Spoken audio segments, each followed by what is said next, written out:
Zhenya and this is Zhenya's kitchen. Today we're getting ready to go to a party. What's the best thing to bring to a party? Of course, an appetizer. And what's the best thing to bring that everybody's eating right now? Of course, spinach and feta. Everybody's eating spinach and feta. It's everywhere. It's in every bakery. It's in every store. There's all kinds of dips and baked things. This is what we're gonna do. We're going to make kind of burekas, I call them just the triangles. We're gonna make puff pastry, which already comes from a store, not making it from scratch, with spinach and feta filling. It's gonna be delicious, it's gonna be amazing. We're gonna bake it, it's gonna be creamy, gooey, yummy, yummy for your tummy. And don't forget all that iron and all that spinach. I have it right here. By the way, it's already thawed. I bought like a package of frozen.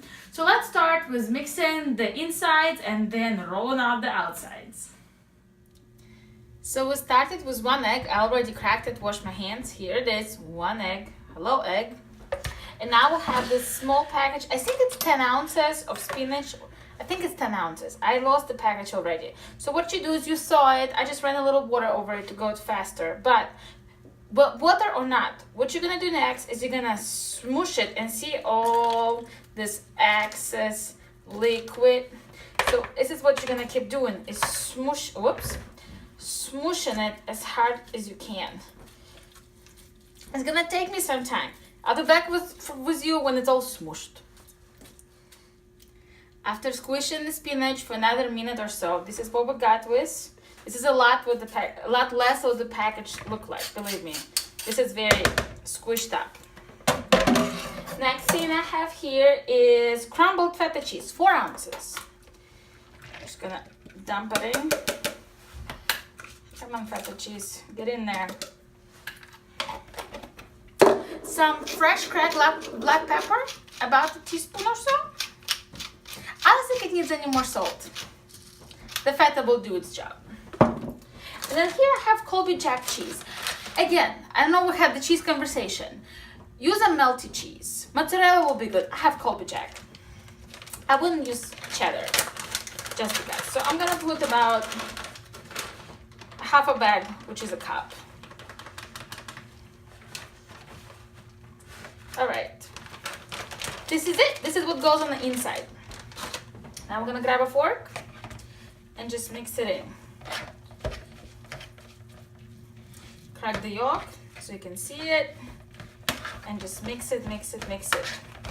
I'll come back to you with it all mixed in so you can see it, okay? And we're gonna start rolling. That's the best part. After Eric and I mixing it together, because it got a little strenuous for me, this is what it looks like. It looks amazing and green. So I buy this dough, I buy this puff pastry from Global Food Markets. You can buy it anywhere and you can buy it in any size. But this comes in these little pieces and it's much more comfortable. So put a little flour down so it's not sticking. And we're also gonna put a little flour on the rolling pin so it's not sticking to the rolling pin. And we're just going to spread it out a little bit. All right. What we're looking for is to make it big enough where we can make 4 squares, smaller squares. I think this should do it. Then you just use a pizza cutter, one way and the other. Take one of the little squares. See how thin it is? It's pretty. Take a little bit of this mixture. I say in the measuring spoon, this is about a tablespoon. Now we're going to close it as much as we can with our fingers. And now we're gonna use a fork. We've done this method with chibureki too, a long time ago. This is it. Let's do one more. You take it square. A little bit of stuffing, about a tablespoon, that's in the measuring. Cover it up and use the fork to pinch it. If you have a good method to do it by hand, please go ahead. I don't. If I do it by hand, they will all open up, and this way they won't. This is it. We're going to put about I think 10 of them will probably fit on the cookie sheet, and we're gonna put them like this, so they kind of look like a square together. And we're gonna bake them, and then we're probably gonna make another batch because we have plenty of stuffing. I will let you know how many we're gonna end up with, and I'll show you when we're out of the oven. And by the way, don't forget, oven's at 350. I will time it, I will let you know everything. We're gonna come back with a taste testing. You're gonna check them out, we're gonna count them all, do the time, we're gonna be all ready to go. But those pretties, I'm gonna make a lot more of them and put them all in the oven. It's gonna smell so good in here. Don't forget, come back for the taste test. Look at this most gorgeous pile of feta and spinach triangles. I mean, this is huge. We ended up with 33. So each batch made, each batch, I was able to fit in 12 on the cookie sheet.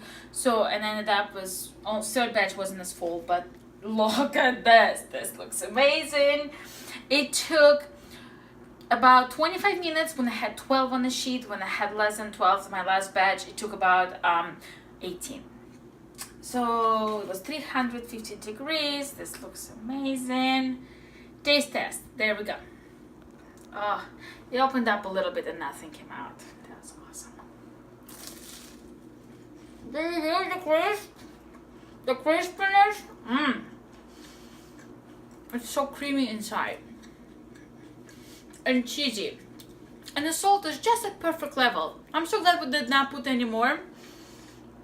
The feta and the Colby Jack took care of it for us, and the spinach, it's tender, it's tasty. This is so good. This is gonna be one of the best appetizers today, promise you.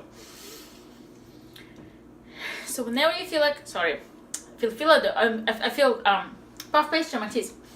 Whenever you feel like you don't have a lot of time, it's probably not the best appetizer to make, but you can make it in advance and just put it in the fridge or just set it aside and let it cool off by the time you have gas. So you can make it the night before.